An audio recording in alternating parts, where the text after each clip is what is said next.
Chapter 11. The Remarkable Incident with Dr. Lanyon. The police offered thousands of pounds for the arrest of Sir Danvers Carew's murderer. Mr. Hyde, however, was nowhere to be found.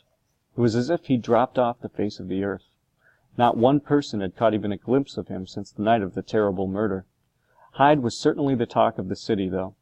Vile stories of his cruelty and evil deeds were told on every street corner, home, office. Each was more awful than the last. Utterson thought this was a particularly brutal case, but oddly the death of one man, Sir Danvers, resulted in the renewal of another man's spirits. Dr. Jekyll came out of hiding. He saw old friends again. He began hosting parties and attending social engagements. Utterson also noticed that Jekyll had even become more religious. The doctor had always been a charitable man, but was suddenly more devoted to his prayers and attended church services. For 2 months, Jekyll seemed healthy and happy. Many people commented on how relaxed and at peace he looked. The dinner party that had been announced in the curious invitation was held on the 8th of January. Mr. Utterson and Dr. Lanyon were both guests. The two men noticed their host's happy face throughout the evening. He was clearly pleased to spend the evening with two of his oldest friends. Certainly he was remembering when the three had been best of friends. Utterson felt a familiar happiness. He was confident that life was back on track. On the 12th of January, though, and again on the 14th, the door to Jekyll's home was closed to visitors. On both nights, Utterson dropped by unannounced.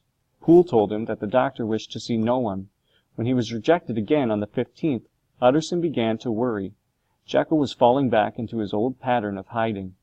Utterson was reminded of the days when Hyde had control over his friend. It was much worse this time, though. It was unusual for Jekyll to cut himself off so completely. Utterson decided to visit Dr. Lanyon. Perhaps the good doctor would have some advice. Utterson was admitted into Dr. Lanyon's study. He was shocked at what he found. Something awful had affected Lanyon's appearance. He was pale and sickly and looked at death's door. Lanyon looked like he had aged 30 years in the week since Utterson had last seen him.